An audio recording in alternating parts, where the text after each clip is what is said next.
Chers téléspectateurs, merci de nous renouveler votre confiance à travers ce programme. Cette édition de votre programme Vitrine diplomatique est consacrée à la conférence internationale qu'abrite la chaire ICESCO de l'Institut des relations internationales du Cameroun à partir du 13 juin prochain.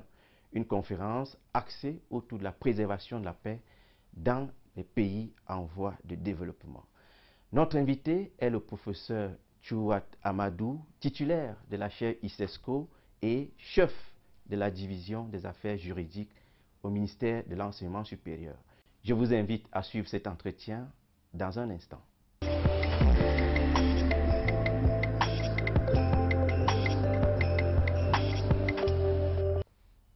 Comme indiqué à l'entame de ce programme, notre invité, l'invité de votre programme Vitrine diplomatique, est le professeur Tchouat Amadou, titulaire de la chaire ICESCO de l'Institut des relations internationales du Cameroun et chef de la division des affaires juridiques au ministère de l'Enseignement supérieur. Professeur, bonsoir et merci de répondre à notre invitation. Merci beaucoup, bonsoir d'être venu pour que nous parlions aujourd'hui de la chaire ICESCO, je suppose. Évidemment que la chaire ICESCO est au cœur de cet entretien, notamment le colloque international qui est sur le point de se tenir au sein de votre chaire, la chaire dont vous avez la charge. Mais avant d'aborder l'état des préparatifs et de prendre la température qui prévaut au sein de cette chaire en ce moment, comment se porte la chaire ICESCO à la veille de cette conférence internationale? Je pense, de mon point de vue, que la chaire se porte très bien. Elle se porte très bien, d'autant plus que actuellement les étudiants du niveau 1 sont en train de composer pour le compte du second semestre de l'année en cours. Ceux du niveau 2 sont en train de préparer leur mémoire de master et ils vont soutenir ces mémoires-là d'ici le mois d'août. Les enseignements se font très bien, se déroulent très bien. Les enseignants sont sélectionnés, ils sont contents d'avoir des étudiants engagés. Donc, de mon point de vue, la chaire se porte plutôt très bien. Cette conférence internationale nous donne l'occasion de découvrir ce que c'est que la chaire ICESCO. Alors, c'est quoi d'abord l'ICESCO? Tout à fait. L'ICESCO, c'est l'organisation du monde islamique pour l'éducation, les sciences et la culture. C'est une institution spécialisée de l'OCI. L'OCI, c'est l'organisation de la conférence islamique. En quelque sorte, l'ICESCO est pour l'OCI ce que l'UNESCO est pour les Nations Unies. Il y a eu donc cette chaire signée en 2000, cette convention signée en 2015 entre l'Université de Yaoundé 2 et l'ICESCO qui met en place cette chaire. La chaire dont les étudiants forment les étudiants le domaine de la diversité culturelle, paix et coopération internationale. Donc les étudiants de la chaire suivent une formation qui leur permettent d'avoir un master en relations internationales, option diversité culturelle, paix et coopération internationale. Voilà, de manière résumée, ce qu'est la chaire ICESCO. Vous parlez de formation à l'endroit des étudiants, mais la chaire est également un instrument de recherche. C'est exact. Aujourd'hui, dans l'enseignement supérieur, il y a deux types de parcours. Il y a le parcours professionnel, il y a le parcours recherche. Et la chaire ICESCO, dans une école à vocation professionnelle, délivre un master recherche. Ça veut dire que l'accent est mis sur la recherche. Donc les étudiants de cette chaire font beaucoup de travail de recherche. Je vous ai parlé des mémoires qui sont en train d'être préparées et qui seront soutenues d'ici quelques mois devant des jurys compétents. C'est des produits de recherche. Les étudiants viennent nous produire devant le jury les fruits de leur recherche. Certains sont aujourd'hui en thèse. C'est la preuve que les travaux, les enseignements, les recherches qui sont faites au niveau de cette chaire sont de bonne qualité. C'est la raison pour laquelle ces étudiants sont retenus aujourd'hui en thèse de doctorat. Nous allons à présent aborder les questions de préparatifs de cette conférence internationale. Une conférence internationale donc centrée sur le thème politique culturelle et construction de la paix dans les pays en voie de développement est annoncée. Alors, d'où est venue l'idée d'initier une telle conférence internationale? Alors, nous savons tous que là où il y a multitude, il y a un risque de conflit. La multitude, la pluralité, le pluralisme est conflictogène. Alors, nous sommes des États multiethniques, multiculturels. Donc, il y a un risque évident de conflit. Tout autour de nous, loin de nous, il y a des conflits qui ont une dimension culturelle. Alors, comment, dans un contexte de pluralisme, d'identité plurielle, préserver la paix? C'est toute la problématique. C'est toute la problématique. Comment faire en sorte que, en dépit ou nonobstant le pluralisme, la pluralité, que la paix soit préservée. La paix étant la clé du développement. Donc nous avons pensé que les pays africains, qui sont presque tous des États multiethniques, pluriels, pluralisme, multitude de cultures, de traditions, etc., etc., doivent pouvoir, dans le cadre de cette conférence internationale, échanger des bonnes pratiques, échanger d'expériences. Donc cette conférence permettra donc aux États qui définissent les politiques culturelles. Les politiques culturelles sont définies par les pouvoirs publics, donc c'est aux États, représentants des États, de nous faire partager les expériences dans le domaine de la politique culturelle. Chaque État, les États qui sont sollicités viendront donc partager avec les autres leur politique en matière culturelle. Cette politique qui permet de préserver la paix sociale. Et c'est une thématique qui colle à l'actualité camerounaise. Vous êtes au courant des moyens mobilisés par l'État, le gouvernement du Cameroun, pour lutter contre la montée en puissance des discours haineux. Je pense que l'État a tout à fait raison. Si on rentre un peu dans l'histoire plus ou moins récente, la haine, c'est la négation de l'état de droit. Là où il y a haine, il y a un risque majeur de conflit. Je ne voudrais pas revenir sur le cas du Rwanda, qui a connu un génocide. Le génocide, c'est quoi?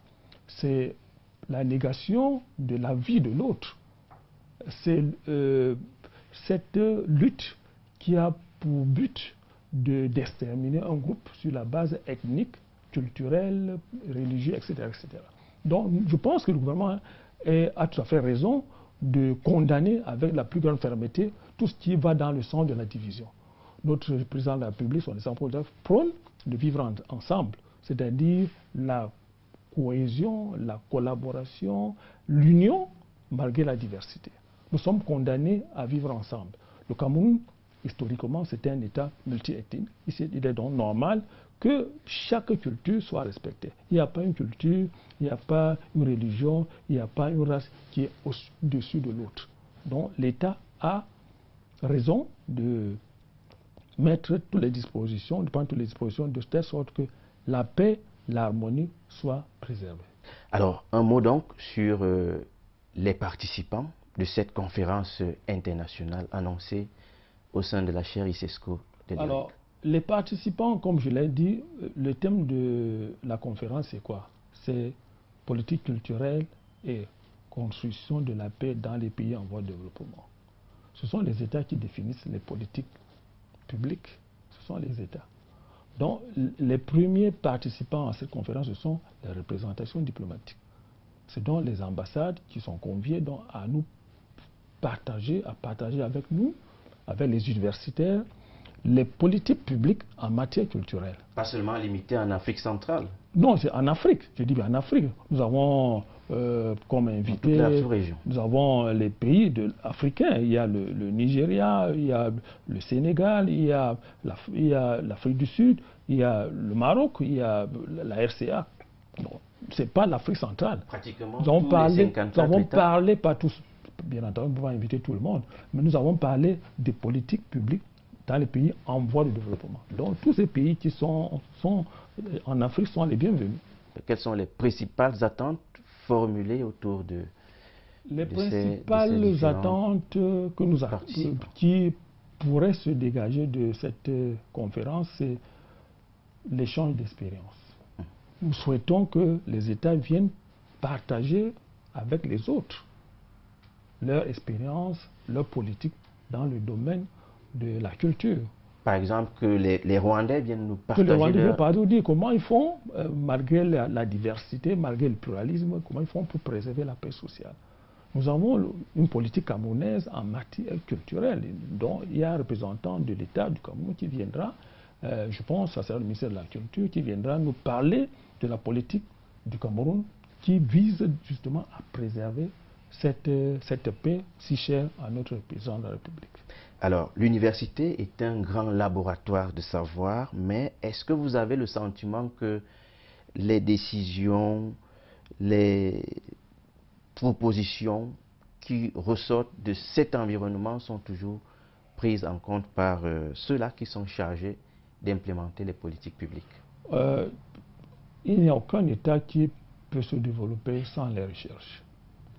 Tous les États mettent un point d'honneur sur la promotion, sur le soutien aux activités de recherche. Le Cameroun en fait partie. Le Cameroun soutient fortement les universitaires dans le domaine de la recherche. Nous avons des primes au niveau de l'enseignement supérieur pour justement soutenir la recherche universitaire. Alors, les universités peuvent aider l'État à prendre de bonnes décisions. Lorsqu'un avis scientifique universitaire a une certaine autorité, l'État ne peut que prendre en considération ces avis.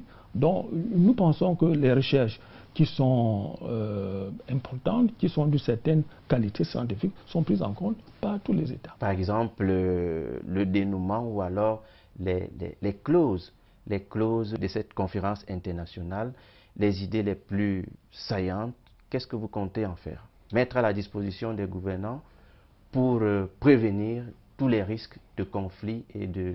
Comme je l'ai dit, les États sont partie prenante à cette conférence. Les États sont partie prenante. Ce n'est pas une conférence entre universitaires, c'est entre États et universitaires, dont échange d'expérience, ce que les universitaires vont penser des politiques publiques, ce que les politiques publiques vont nous dire. Et donc, à l'issue de cette conférence, on prendra ce qui est bien pour tout le monde. Donc, je l'ai dit, ça sera l'occasion pour les États de partager les expériences dans le domaine de la culture, de la politique culturelle. Professeur Tchouat Amadou, titulaire de la chaire ICESCO à l'Institut des Relations Internationales du Cameroun, nous tendons précisément vers la fin de cet entretien. Quel sera pour vous le mot de la fin? Alors, le mot de la fin, c'est d'abord de souhaiter que tous les États, toutes les ambassades conviées à cette conférence puissent y participer.